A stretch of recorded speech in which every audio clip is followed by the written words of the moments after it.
algunos bancos centrales, entre ellos la Fed, se cuestionen si quizás lo normal es tener un 2% y no, o a lo mejor un 3 o un 4. El punto final lo sabemos todos cuál es. Va a haber una crisis gorda. Yo decía, la crisis financiera gorda real va a ser la crisis de la deuda de los estados.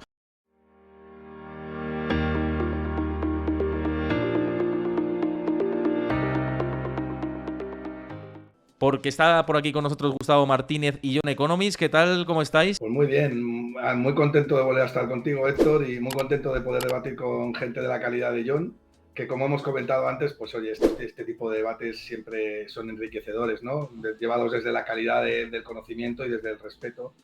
Y bueno, y comparto lo que has dicho tú, ¿no, Héctor? Ser un talibán en los mercados es una cosa que siempre ha salido mal, ¿no? Precisamente es el cambio, ¿no? Muchas veces lo que propensa al éxito, lo cual no significa que cuando tengas una tesis de inversión o una tesis macroeconómica no la tengas bien argumentada y bien apoyada y bien fundamentada y quieras llevarla hasta el final. Ahora bien, yo creo que la clave del éxito también es saber dónde está el punto de inflexión de si te has equivocado o no, porque te vas a equivocar, ¿no? Claro.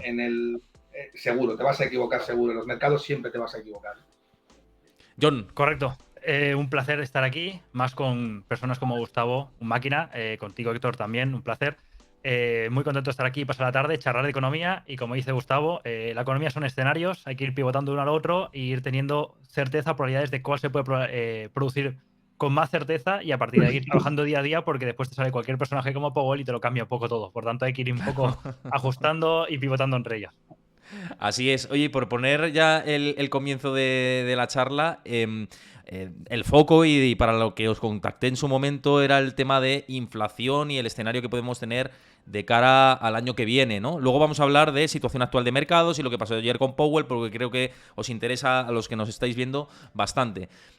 Pero con respecto a tema inflación, Gustavo, si quieres empieza tú. ¿Cómo ves el escenario de cara a 2023? Insisto, escenario central que manejas, que luego esto se puede revisar y demás, y podemos dar marcha atrás, dar marcha adelante y ir viendo todo. Pero bueno, tu escenario central. Mi tesis la conoces, Héctor, es la que es desde el minuto uno. Yo creo que con tipos de interés a estos niveles, ¿no? Aunque ahora Powell está regulando un poco, pero vamos, el mercado descuenta una tasa de interés a final de año del 4,75% y unas hipotecas a tipo fijo que se dan en el 80% de los casos en Estados Unidos al 7%, lo normal es que la inflación no llegue ni al verano, a estos niveles, porque además está empezando a penetrar en la economía real.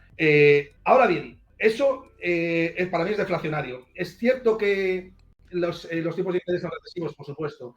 No sabemos cuál es el coste de esto todavía, pero lo que sí que tengo claro es que en términos relativos la gente va a tender más a demandar liquidez que otra cosa, ¿no? Y eso va a hacer corregir el precio de los activos, como ya hemos visto en algunos activos que han corregido bastante. De hecho, este año hemos tenido el año de las grandes correcciones y de los grandes pinchazos de burbujas, ¿no? Dicho lo cual, no estoy seguro de que los estados quieran una deflación, porque una deflación, la deuda se hace completamente impagable.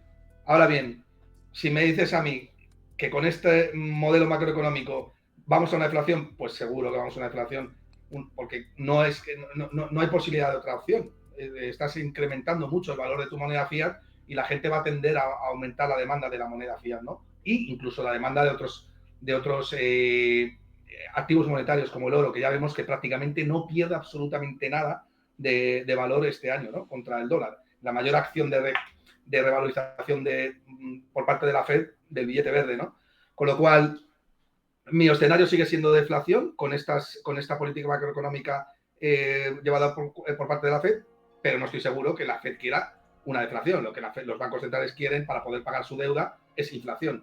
Con lo cual, no sé si va a haber mucho debate porque puede ser que esté a favor de John y en contra también de John. O sea, es un poco raro, ¿no? John, a ver, por matizar un poco el escenario que tú planteas. Sí, coincido, la primera fase coincido, o sea, es claro que la inflación seguramente, lo que decimos ya en muchos programas, de que por efecto base está bajando, y sectores como el inmobiliario, que tienen mucho peso, están literalmente desplomándose. O sea, el impacto de costes hipotecarios, de hipotecas al 6 y pico, decían hoy, casi el 7%, es una barbaridad. De hecho, JP Morgan decía, no sé si hoy ayer, que el indicador Shelter prevé que va a caer con fuerza a partir de ahora de diciembre. Esto va a arrastrar abajo toda la inflación con un peso del 42%. Entonces, aparte de esto, también ya están saliendo indicadores de que los almacenes de grandes empresas de Estados Unidos están a reventar. En máximos me parece de los 90 o del 2000. Esto es muy, muy deflacionario. Entonces, también tenemos que vamos camino a destruir la demanda. Con ello vamos a reducir precios. También vamos a empujar más abajo. Los cuellos de botella se están arreglando. El coste de los contenedores está disminuyendo también a precios prácticamente prepandemia. Todo esto, en parte, los contenedores fue lo que hizo disparar la inflación de shock de oferta. Entonces, esto ya son señales de que realmente la inflación va a pegar un bajón importante.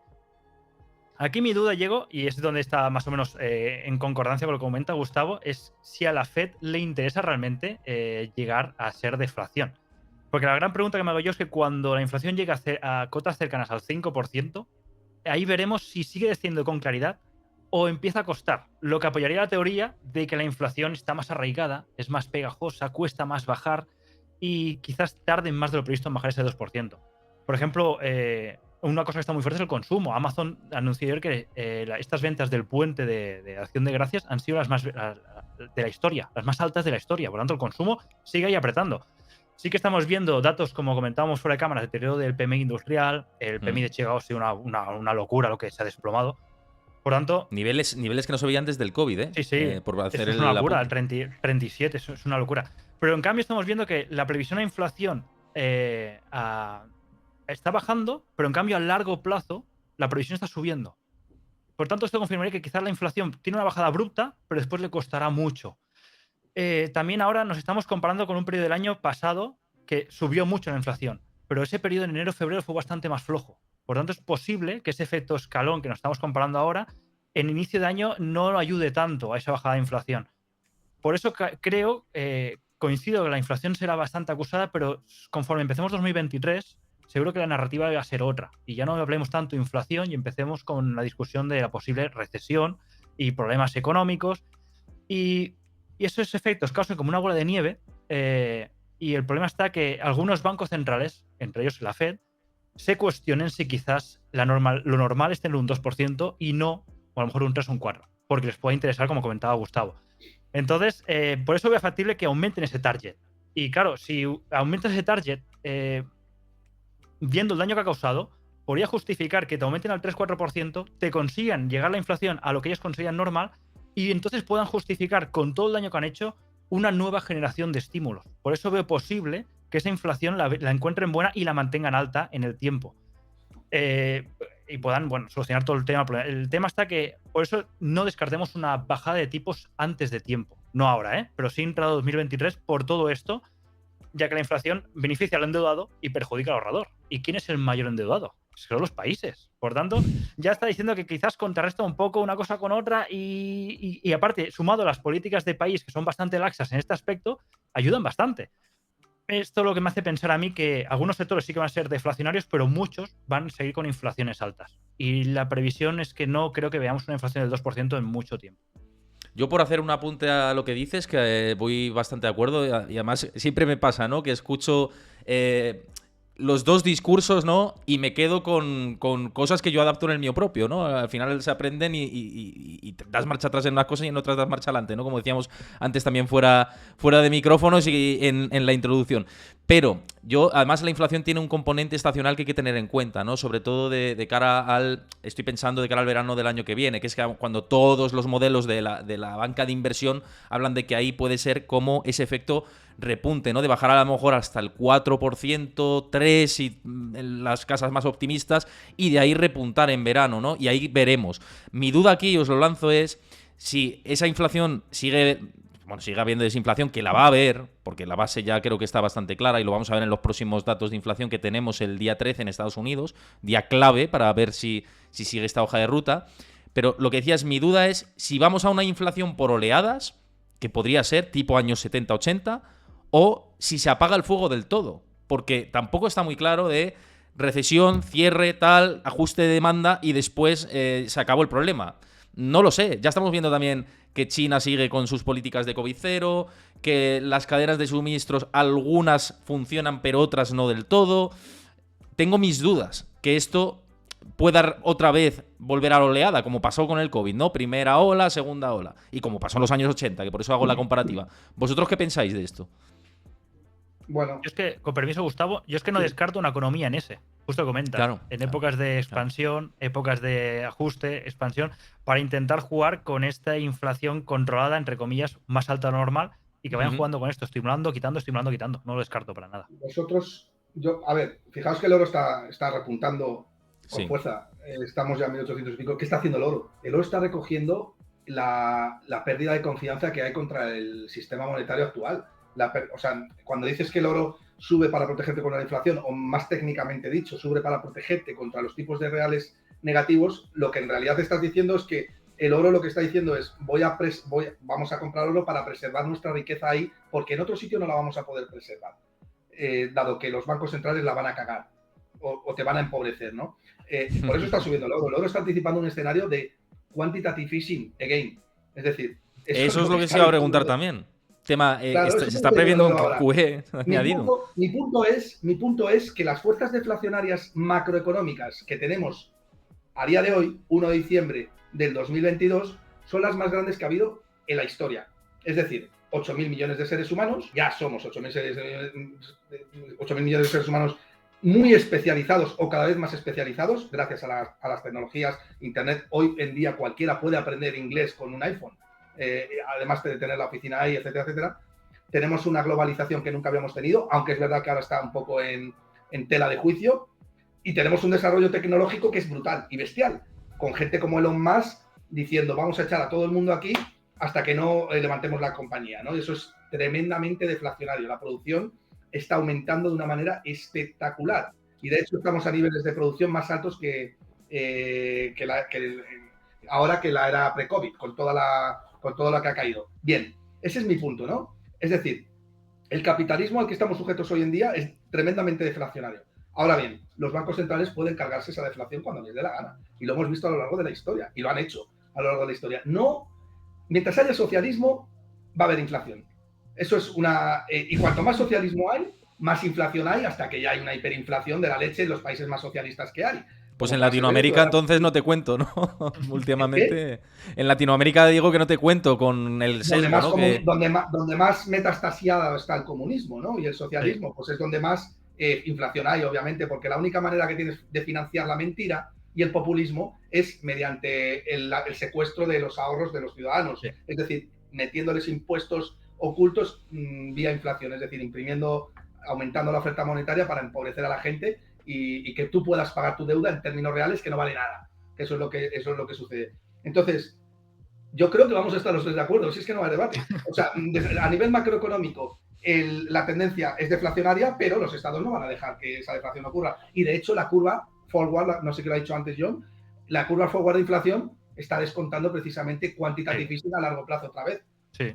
Pero si es que es blanco y en botella, sí, por eso el oro está creciendo, está subiendo. Si es que el ser humano no es imbécil y sabe perfectamente que el sistema fiat es un sistema Ponzi, que está abocado a la desaparición o a un tremendo ajuste o a una crisis económica que no va a ser ahora, ni mucho menos, y que llegará y hará temblar los cimientos en los que están sujetos el sistema, yo diría el sistema capitalista, no el sistema socialista actual. Y lo veremos y aprovecharemos para comprar barato, ¿no? Pero bueno, en general mi punto es ese, ¿no? No hay otra para los bancos centrales que, como bien ha dicho John, elevar el target de inflación hasta un 3 o un 4% como mínimo, que es lo que van a tener seguro. La gente se volverá un poco más pobre, pero ellos podrán seguir financiando su populismo con déficit y más déficit, ¿no? Correcto, si es que realmente lo que comentas tú, los agentes económicos son los que están anticipando la recesión, por eso la curva está invertida. Realmente no es porque haya un líquido y crash, una ausencia de liquidez, sino es por eso, por los agentes económicos. Claro, eso es muy bien, John, muy bien. Y además, perdona que te interrumpa, es que no, adelante. Es tan bonita, y lo digo porque es que la gran mayoría de gente en Twitter no sabe lo que es. Yo veo que la gente no sabe lo que es la inversión de la curva de tipos. La inversión de la curva de tipos, lo que te está diciendo es lo que acabas de decir.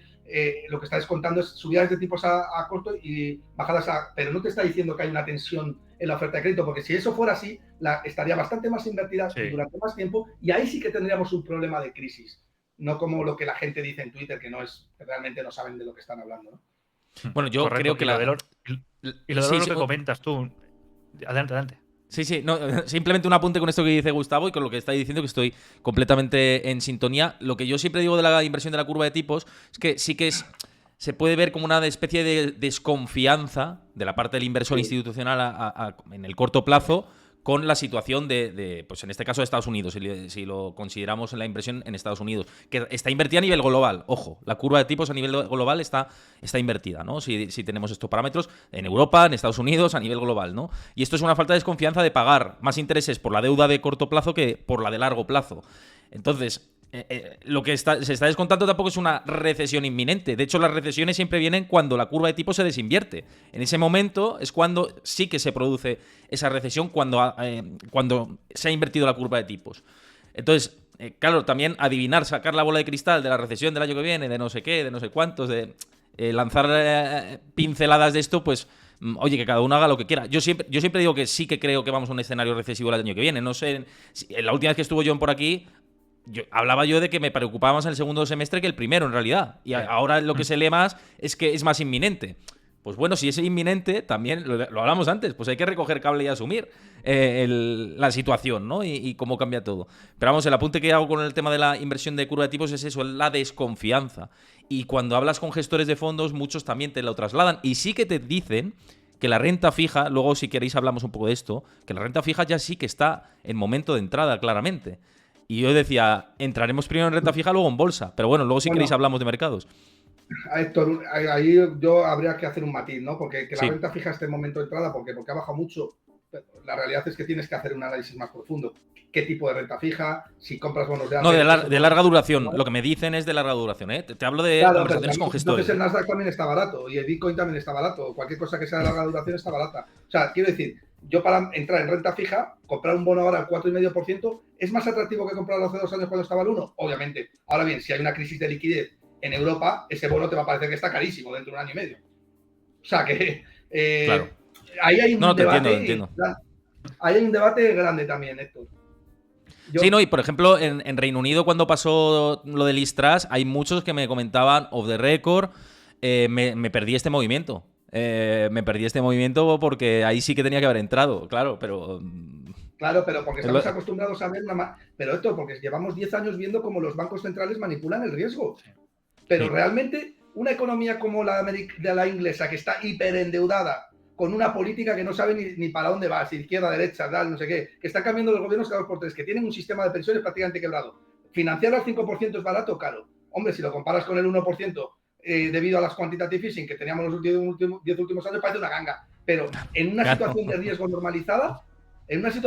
normalizada, ¿eso es barato o es caro? No, es que, no. Es que te puedes comer, te la puedes comer, ¿eh? Y ojo con pensar que la renta fija está barata, porque si descontamos un gran reset, te puedes comer una caída. Puedes tirar los dedos. Sí, de hecho, es esto lo que comentas tú. De hecho, lo que pasó en Reino Unido era la primera señal que se podía ver un poco de tensión en el tema de renta fija.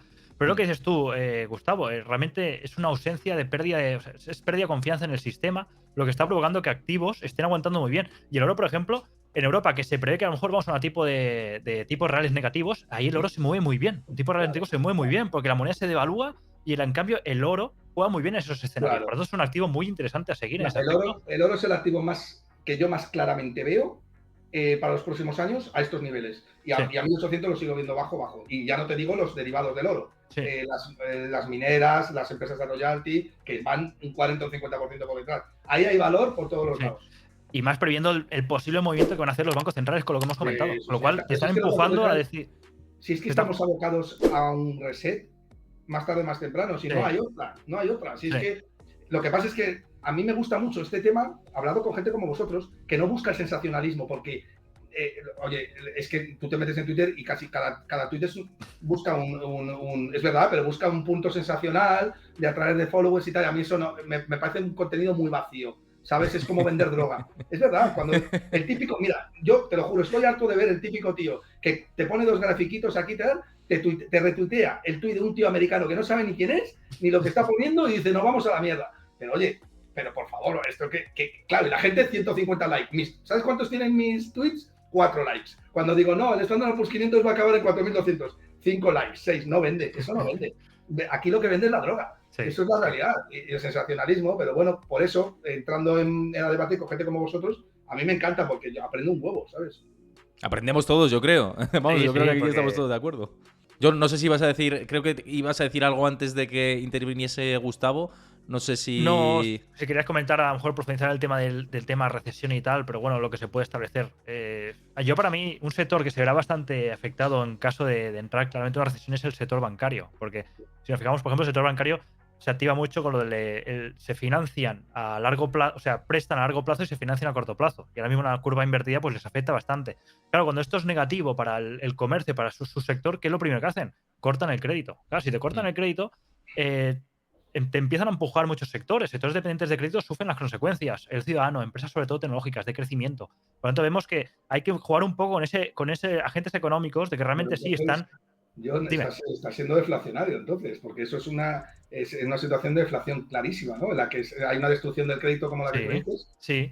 Pero claro, me cuesta ver realmente que la inflación baje al 2%. Y entonces ahí es donde. Claro, ahora no. Yo creo que eso estamos en sintonía, ¿eh? Claro, porque hay un interés detrás muy fuerte. Yo creo que a esos aspectos no bajará. Por eso me encaja. Perdóname, John, perdona. No, dime, Gustavo. No, tú fíjate, John, pero mira nuestro país, cómo está, mira España. ¿Has visto los políticos? Cada vez están gastando más. Ahora Sánchez se va a inflar, a regalar dinero. Vamos a ver, no hay manera posible de solucionar esto si no es generando inflación. No puedes pagar la enorme deuda, se les ha ido de las manos. El Banco Central es un nido de buitres, formado por ministros de países hipersocialistas que lo que van a hacer es seguir. Mira, si el Banco Central no ha hecho tapering todavía. Desde el 13 de junio del... Ni lo va a hacer. Quería hablar ahora en diciembre. Ahora quería en diciembre hablar. Dice, bueno, pero a ver si vamos a hacer algo. No, pero si es que no ha reducido el balance, es mentira. Nada, está comprando. Al revés. Sigue generando inflación. En Alemania tengo una inflación del 12%. Yo he estado en Alemania este fin de semana y te pedías una Coca-Cola y te daban ganas de llorar. O sea, prácticamente te tenías que poner a lavar platos después para pagarla. O sea, el problema que tenemos en Europa es gravísimo. Lo que pasa es que, yo intento ser positivo, buscar el lado bueno. Sé que Estados Unidos es una economía muy fuerte, que va a tirar, pero yo sé que va a haber un gran reset y que la deflación que puede venir aquí va a ser de AUPA también. Sí. Respecto al tema... Héctor. Sí, no, con el gran reset, que como lo habéis mencionado varias veces, y yo aquí tengo más dudas del tema del gran reset. O sea, sí que lo apoyo a nivel teórico de que es necesario porque esto es impagable.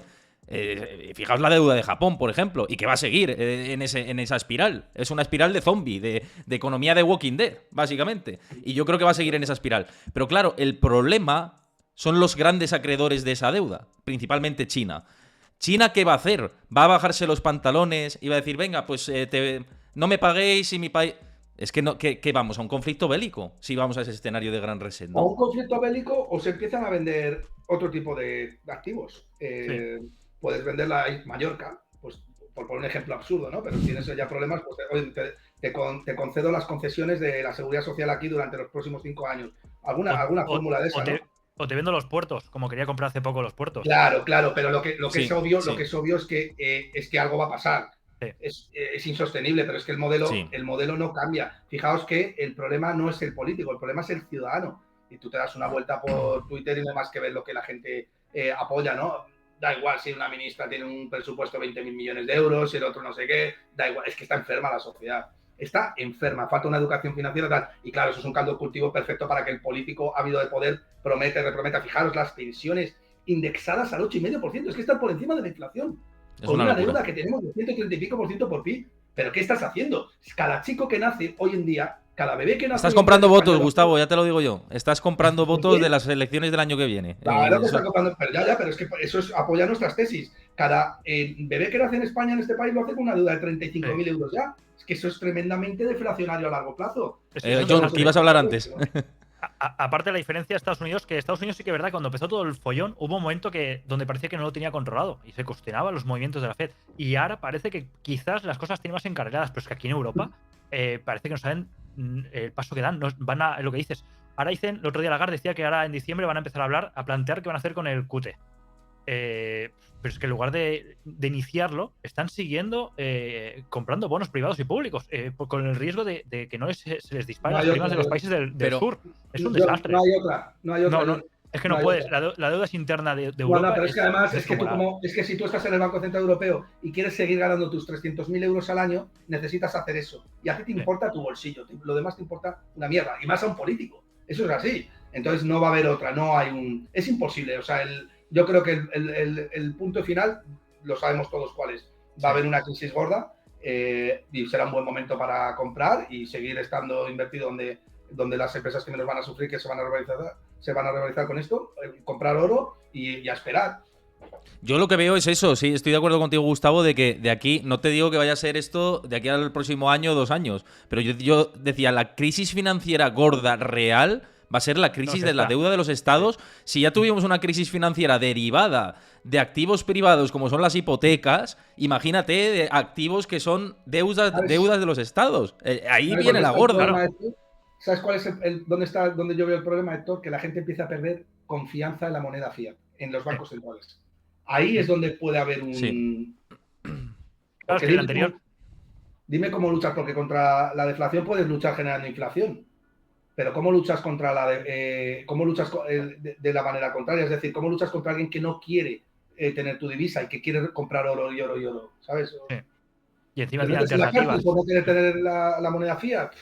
O sea, bueno, es un tema para escribir una novela, ¿eh? Pues sí, John, ¿qué ibas a decir para valorar un poco todo esto? Sí, la cuestión es eso. El problema es que Ciudadano tiene alternativas. Y lo que decíamos, la crisis antes del 2000, la anterior crisis financiera, era una crisis, entre comillas, privada. Los países estaban bien. El nivel de deuda no era tan alarmante como ahora. Y había ese margen porque no había inflación. Entonces podían imprimir y tapar el agujero. Ahora se han juntado con un problema que, aparte de que la parte de Estado, Banco Central, está bastante jodido, la parte privada tampoco se salva. ¿Cómo está Credit Suisse? ¿Cómo están algunos bancos de Europa que ves a saber que no salga un pufo no a muy a tardar? Por eso decimos, ahora estamos tapando un poco el fuego que tenemos ahora, pero es que es lo que comentáis, esto es una pelota que va a llegar y esa es realmente la crisis fuerte, que es la crisis de pérdida de confianza hacia un sistema que la gente ya está empezando a ver, hasta la gente que ya no se mete mucho en economía, está empezando a ver que esto no se puede, algo está fallando, algo no se está haciendo bien, porque cada vez está todo más caro, cada vez está más endeudado y siguen imprimiendo. Estás empobreciendo a la gente de una manera brutal. Y es sorprendente que aquí, por ejemplo, en España, cómo apaciguan a sindicatos y compañía porque nadie sale a la calle y estamos mucho peor que anteriores crisis.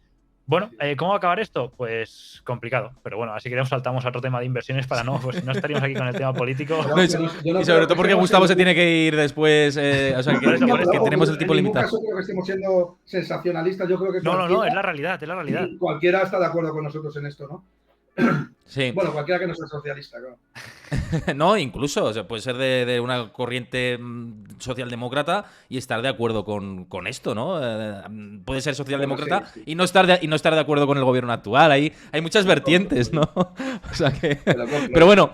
Por ir al tema de las inversiones, que tenemos ya cuarto de hora para cerrar el debate, luego ya me quedo yo con vosotros también. Aprovecho para deciros que muchas gracias a los que estéis siguiendo el canal, luego os doy las gracias cuando me quede solo de manera individualizada, porque quiero que esto fluya, y de hecho está fluyendo bastante, y estáis comentando por ahí mucho por el chat, así que os lo agradezco. Pero por ir al tema mercados, ¿no? El tema de inversiones, tema mercados, hemos hablado del oro, hemos hablado de renta fija y demás, pero... hablando de situación de las bolsas de cara al año que viene, porque aquí está el debate y yo lo he denunciado hoy en mis redes, porque yo siempre soy como un poco el que está en medio, ¿no? Que yo tengo mi opinión ya os la sabéis los dos porque habéis pasado por aquí, pero que es opinión que se puede también cambiar si el escenario cambia. Y no es que cambie mi esquema de ahora, porque yo creo que nada cambia para mí, de momento, hasta que no tenga más señales. Pero hay mucha sensibilidad en cuanto al bajista, al alcista, los tiralíneas y los tiraflechas, ¿no? Un poco ahí. Y me parece un poco preocupante, ¿no? Que entremos en esto cuando al final lo que hacemos es teorizar, ¿no? Pero por preguntaros a vosotros, ¿cómo lo veis ahora? ¿Cuál es vuestra teoría con respecto a los mercados? Y entramos en la fase final del debate. Adelante, Gustavo, dale caña. Bueno, gracias, John.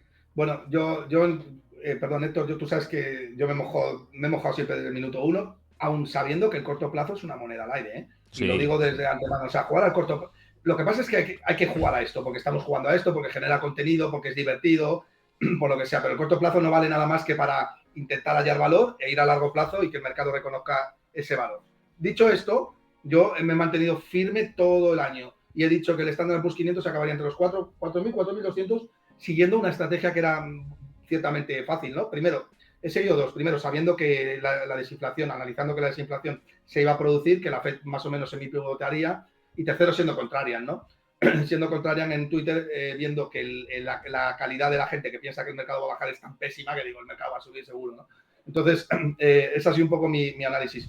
Dicho lo cual, yo creo que a medio plazo, ahora mismo el mercado en los 4.100, 4.200 puntos está cotizando más o menos bien el Standard & Poor's 500. La prima de riesgo, la prima de equity más la tasa libre de riesgo del bono, que estaríamos en un 6% aproximadamente. La inversa del 6% es un PER 16. Luego, el Standard & Poor's 500, teniendo en cuenta que el beneficio esperado en el año 2023 es de $230, si dividimos 4.200 por 200, los 4.200 puntos por $230 de earning per share, nos sale aproximadamente que estamos a 17 veces beneficios. Pero si normalizamos ese beneficio a un poco más alto, teniendo en cuenta que en los 10 próximos años la economía debería crecer, el Standard & Poor's 500 está cotizando correctamente los 4.200 puntos. Ese es mi criterio. Ahora bien, ¿qué puede pasar el año que viene? Si lo supiera, vuelvo a repetir, estaría en Jamaica, ¿no? Ahora, mi sentido común dice que si la inflación remite, el Standard & Poor's 500 se va a ir a buscar los 4.400, 4.500 puntos por un tema de tipos de interés, más que de beneficios empresariales. Si la inflación penetra bien en las expectativas de los consumidores y sobre todo las expectativas de inflación siguen subiendo y no es capaz la Fed de remitirlo, entonces nos podemos ir a los 3.300 puntos, 3.000 tranquilamente. Cualquier escenario es plausible, ¿no? Yo me inclino más por estar entre los 4.200, 4.500 el año que viene. John. Vale, coincido mucho en este aspecto con Gustavo. De hecho, yo preveía que quizás este fin de año tuviéramos este posible repunte que estamos viendo en los mercados. La zona esta de 4.100, 4.200 es la zona que se preveía que podría ser bastante probable que llegara al precio. Sí que espero que quizás para el Q1 2023 tengamos caídas y nos pueda llevar a esa zona por debajo de los 3.500.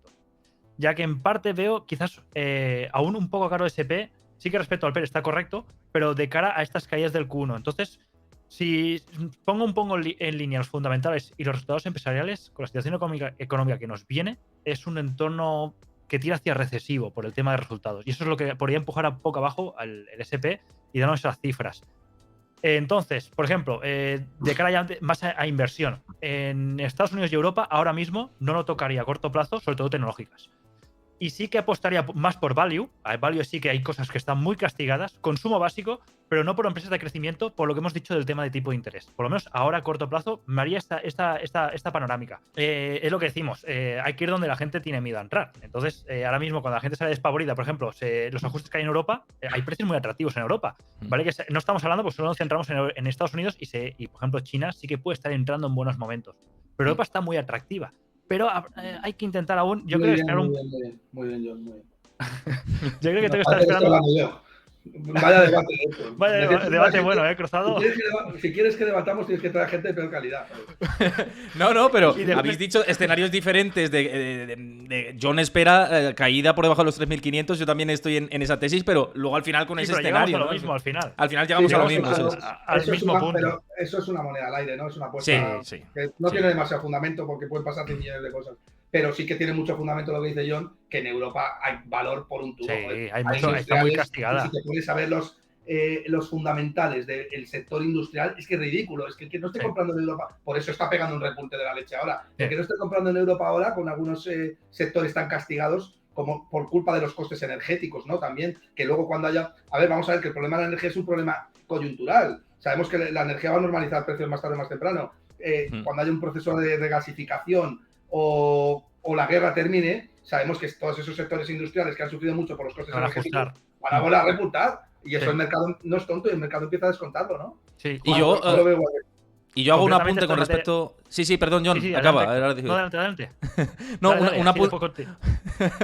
No, simplemente que muy de acuerdo además con lo que estabas comentando respecto a la teoría que manejas para el SP500, el índice de referencia de Wall Street. Ya sabes que cuando viniste por aquí coincidimos en ese punto de que considero que todavía...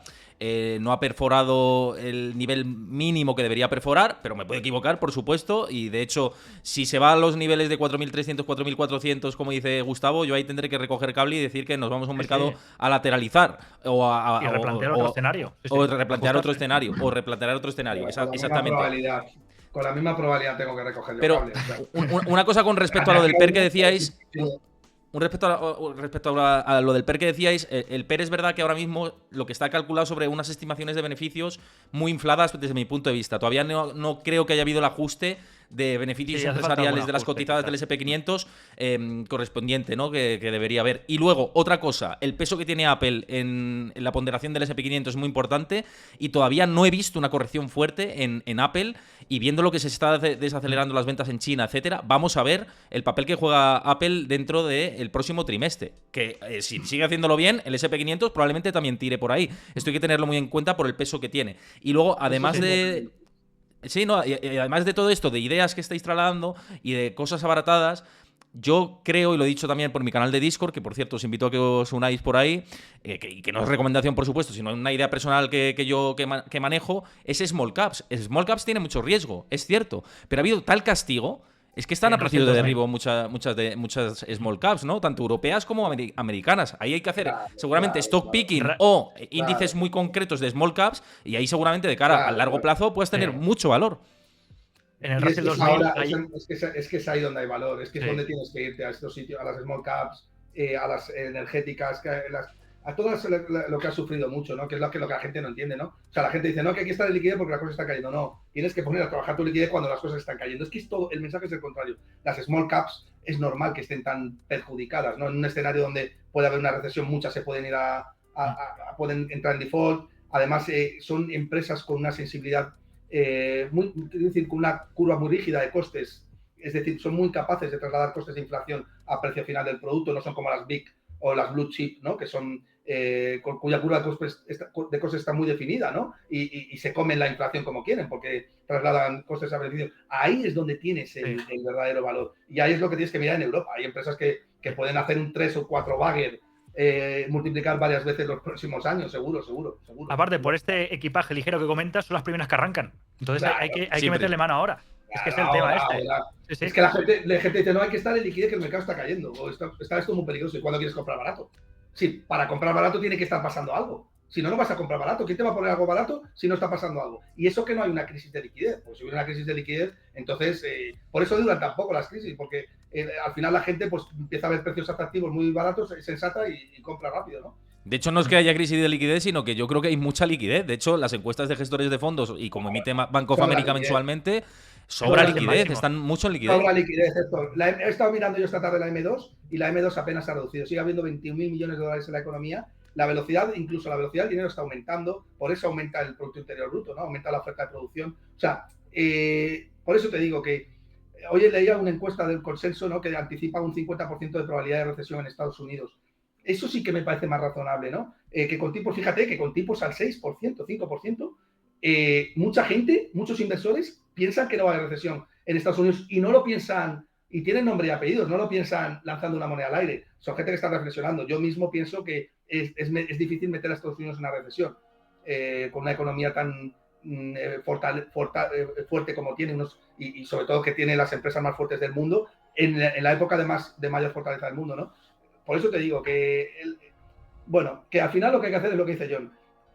Encontrar aquello que más ha caído, analizarlo bien, mirar sus comparables, buscarlo tal y comprar barato y dedicarte a esperar a que el mercado reconozca su valor y dejar de predecir lo que va a pasar la macro mañana o pasado o el año que viene, porque así no vas a ganar dinero en tu vida. Desde luego. John, como último apunte, que ya vamos llegando a la hora final del debate, también de acuerdo con esta visión, porque además ha dicho que Gustavo que le parece ya cada vez más improbable, ¿no?, la recesión en Estados Unidos en el año que viene. ¿A ti, tú cómo lo ves esto? Así como colofón final, así último parte del debate. Yo en Europa lo veo bastante probable, sobre todo porque quieren atacar la parte de demanda. El 70% es consumo, el PIB europeo, entonces ahí va a sufrir bastante. En Estados Unidos es verdad que la economía está bastante más robusta. La gente ha vuelto a perder esa confianza que había perdido previamente con la Fed, viendo que quizás están, entre comillas, controlando un poco el tema. Y yo creo que la economía, excepto algunos datos que hemos visto que se han desplomado de PMI y demás, va a aguantar bastante mejor la recesión. Yo creo que algo sí de recesión va a tener, pero ni mucho menos la profundidad que se veía hace unos meses atrás y ni Sí. mucho menos la comparativa con Europa, que va tarde y a destiempo, que ahí sí que va a sufrir y está muy pendiente sobre todo del tema de guerra y que no se le vaya a las manos el clima, que ahora mismo el clima está siendo benévolo y está dando un poco de cancha a que no haya problemas de abastecimiento, pero como el clima apriete y la guerra no afloje y tal, veremos que habrán carreras con tema de inflación, entonces, con tema de recesión, entonces veremos a ver cómo va.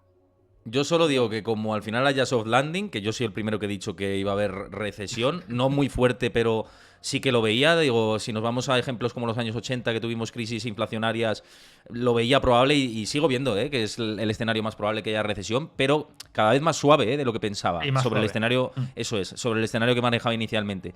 Y si cada Bueno, vez es lo más suave, importante- al final tengo que decir una cosa. Al final le van a tener que dar el premio Nobel a Jerome Powell, porque visto que se lo dan a Bernanke, que es el causante del Que anterior inició la grave, ¿no? QE. No descartes, Héctor, yo lo he dicho, yo llevo meses diciendo, no descartes que la FED tenga bastante bien controlado el escenario, que yo lo he pensado y pensaba, ¿no? ¿Qué hacen estos y tal?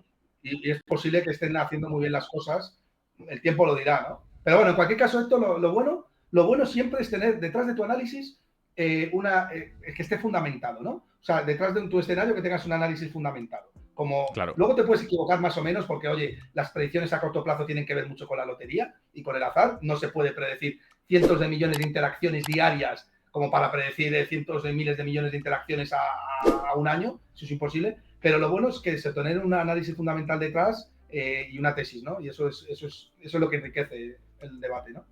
Y saber que te puedes equivocar, ¿no? Eso que lo hemos Claro. hablado antes, ¿no? Que ya está. Y Correcto. que, te equivocas y vuelves a mover escenarios y vuelves a tantear probabilidades y suposiciones, ¿no? Que pueden pasar. Así que esa es la idea, ¿no? Y ser responsable con la audiencia que nos está viendo y con la audiencia que os ve y os lee a vosotros en las redes sociales también. O sea que yo creo que por ahí vamos por el buen camino.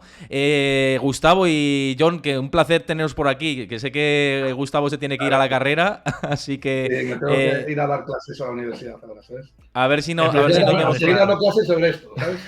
Claro que sí. Y que tengan la mente abierta, eso Sí. es fundamental, ¿no? Bueno, yo nada más entrar les digo que el socialismo es basura, ¿no? Así que imagínate. A ir calentando. Yo no doy clases, Es yo que hago calientas estudios fuerte, de calientas fuerte, joder.